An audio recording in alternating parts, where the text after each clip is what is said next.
Alors aujourd'hui, on va voir une nouvelle leçon de grammaire. Tout d'abord, je vais commencer par la lecture des exemples. Le chat boit du lait. J'ai vu un chat. L'animal qui boit à la rivière est un chat. Le panier du chat est en osier. Notre voisine avait un chat noir. Je parle à mon chat.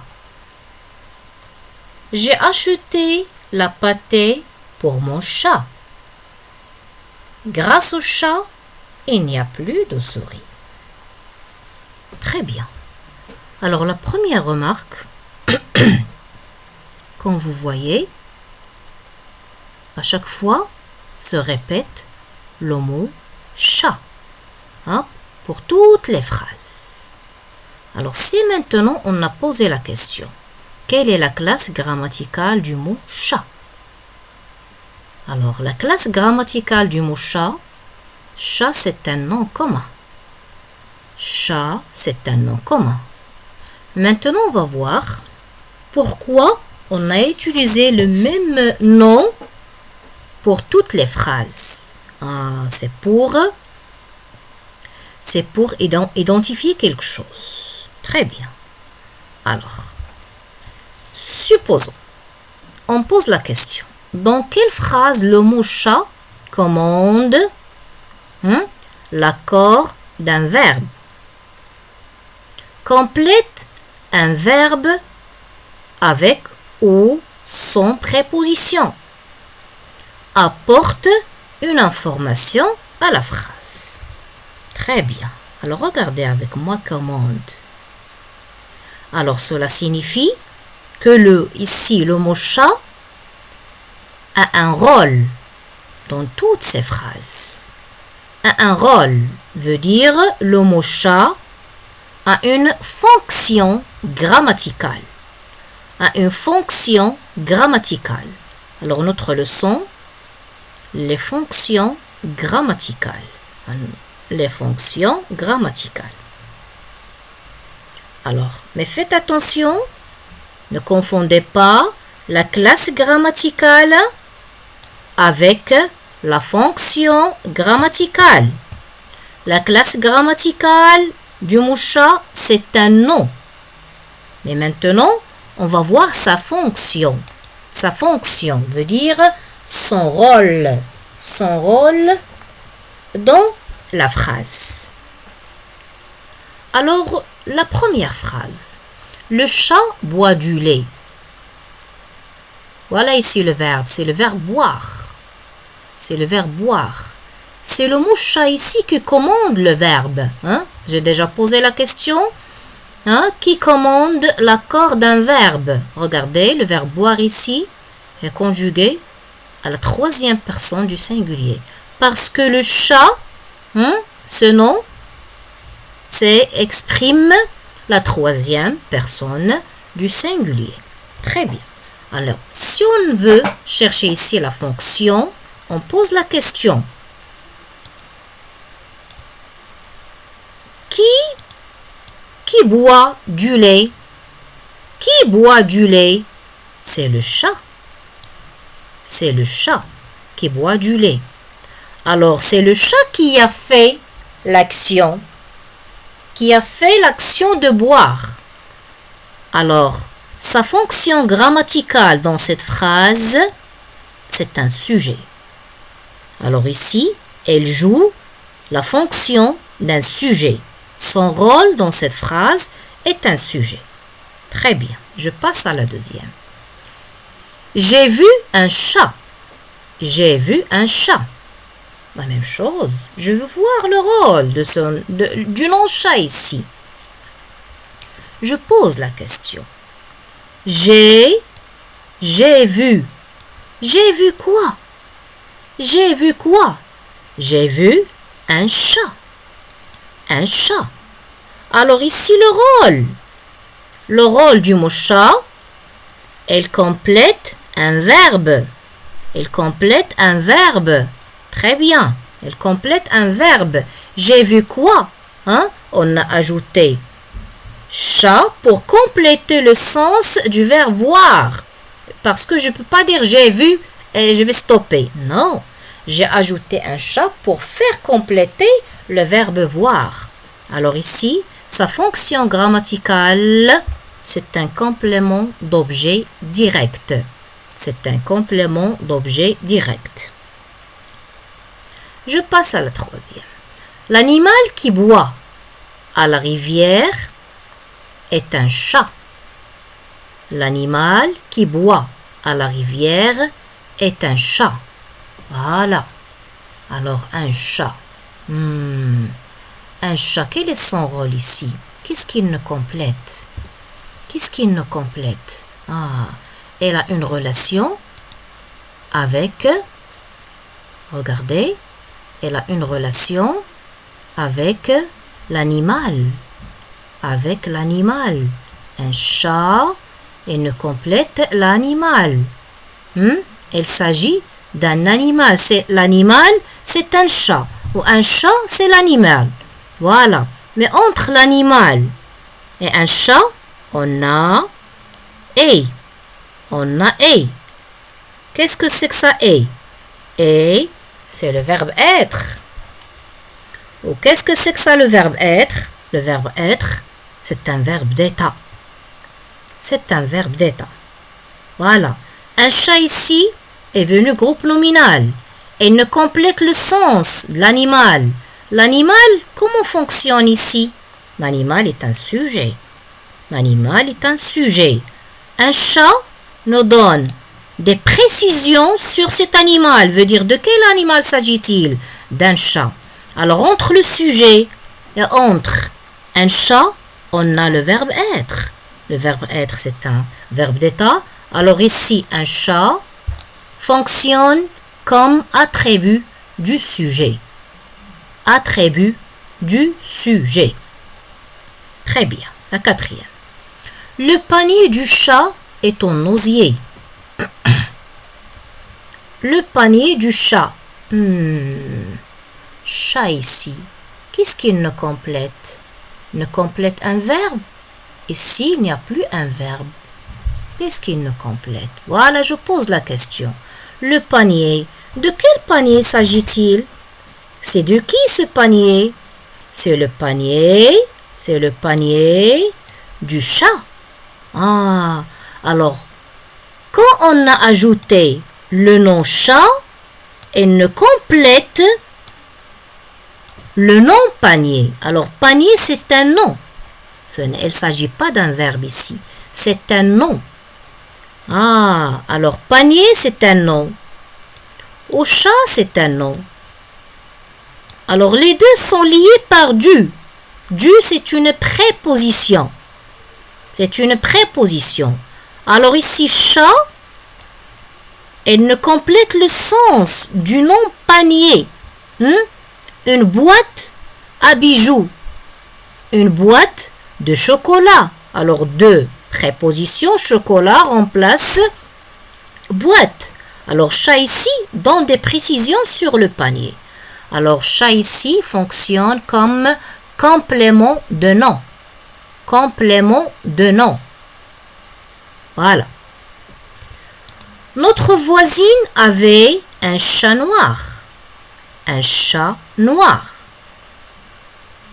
Un chat noir. Elle complète un nom? Non, ici. N'a aucune relation. Mais voilà noir. Noir nous donne des précisions sur chat. Sur chat. Alors, chat ici, c'est un nom. Au noir, c'est un adjectif qualificatif épithète. Alors ici, adjectif qualificatif épithète. Pourquoi c'est nommé épithète?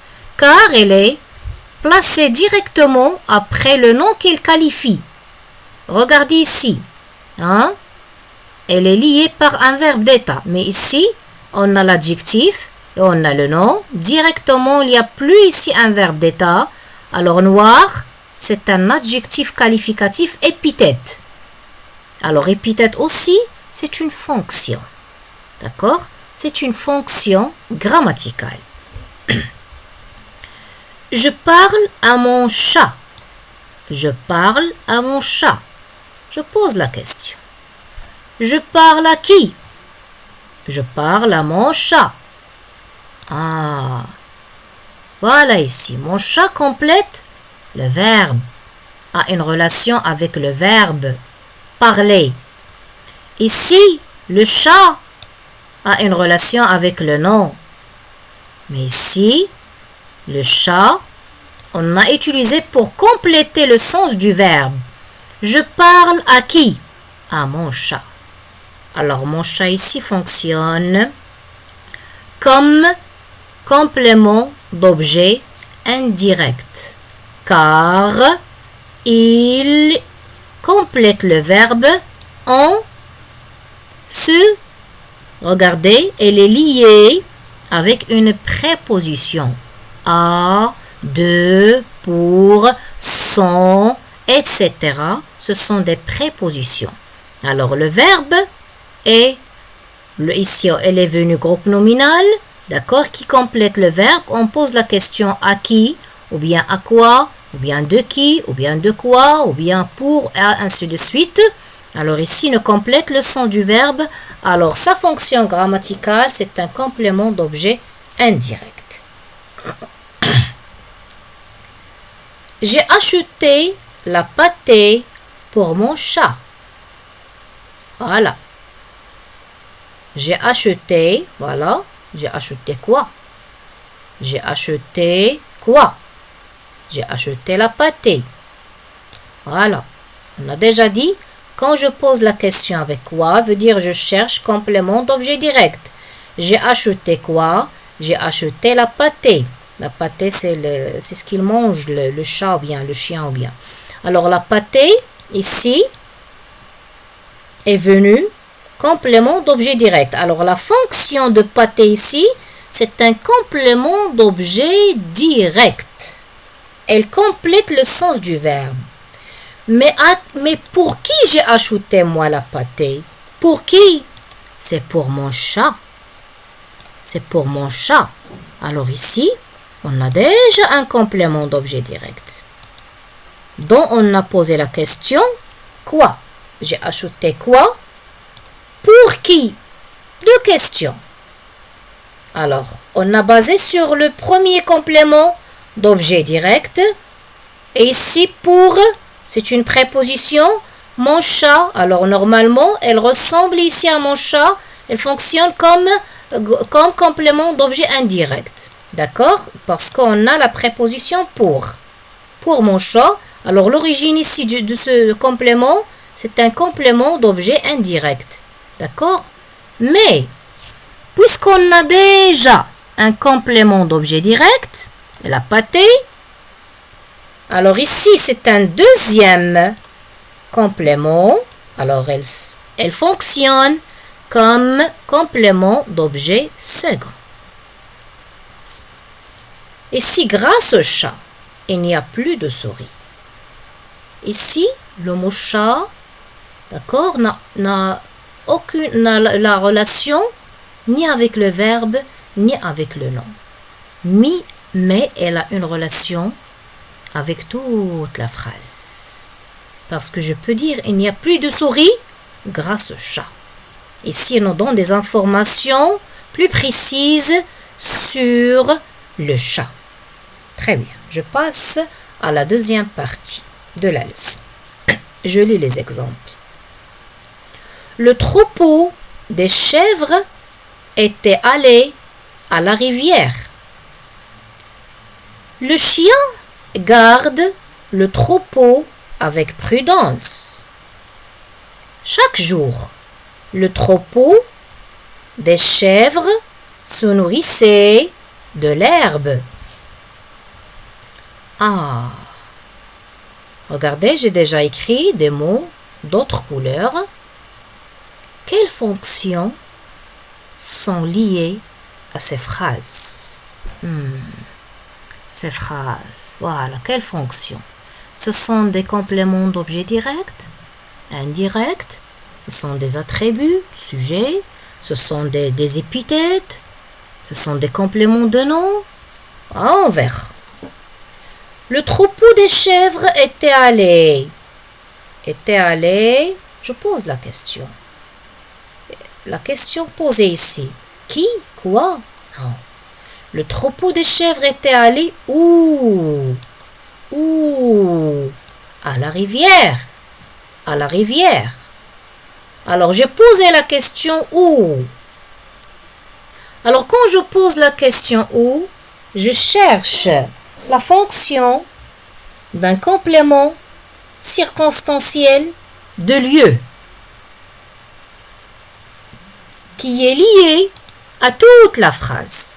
Quand j'ai ajouté à la rivière, n'a pas seulement complété le verbe ou bien le nom ou bien, elle a complété le sens de toute la phrase. Le troupeau des chèvres était allé où? À la rivière. Ou complément circonstanciel de lieu.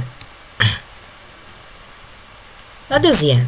Le chien garde le troupeau. Ici où? Avec prudence. Voilà. Alors ici, je pose la question, comment? Comment? Le chien garde le troupeau avec prudence. Je pose la question, comment? La même chose. Alors ici, avec prudence, fonctionne comme complément circonstanciel de manière qui répond à la question comment. Qui répond à la question comment. D'accord? Chaque jour, le troupeau des chèvres se nourrissait de l'herbe. De l'herbe. Chaque jour. Alors quand? Quand le troupeau des chèvres se nourrissait de l'herbe? Quand? Chaque jour. Alors ici, je cherche le temps. Le temps. Alors chaque jour fonctionne comme complément circonstanciel de temps. Alors les compléments circonstanciels, elles fonctionnent pour la liaison des phrases. Elles ont une relation avec la phrase. Elles complètent le sens de la phrase et en plus, on peut les supprimer. D'accord? Le troupeau des chèvres était allé. D'accord? Ici, pas toujours. Le plus souvent, mais pas toujours. Ici, je ne peux plus supprimer. Était allé où? Voilà. Mais ici, je peux. Le chien garde le troupeau. Je peux supprimer avec prudence. Voilà. Je peux supprimer. Ici, je peux déplacer. Si je ne peux plus supprimer, je peux le déplacer. Je peux dire à la rivière, le troupeau des chèvres était allé. Voilà. La même chose ici. Je peux supprimer chaque jour. Je peux dire le troupeau des chèvres se nourrissait de l'herbe. Voilà. C'est pas la peine d'ajouter chaque jour. Ici seulement, j'ai ajouté chaque jour pour donner plus de précision sur la phrase en relation avec le temps. La même chose, je peux aussi déplacer. Le troupeau des chèvres se nourrissait de l'herbe chaque jour. Alors, généralement, pour les fonctions grammaticales, d'accord, on trouve la fonction, généralement la fonction exprime le rôle d'un mot. Et ce rôle, ça dépend avec sa place dans la phrase. Alors, un mot, elle peut fonctionner comme sujet. S'il est en relation avec le verbe, elle peut exprimer comme sujet, ou bien attribut de sujet, ou bien complément d'objet. Et quand je dis complément d'objet, il peut être direct, indirect, ou bien second. Les fonctions liées avec le nom, quand il s'agit d'un complément de nom, le panier du chat, ou bien le chat noir, l'épithète. Ici, complément de nom, et ici, l'épithète ce sont des fonctions liées avec le nom et la liaison avec les phrases quand il s'agit des compléments circonstanciels.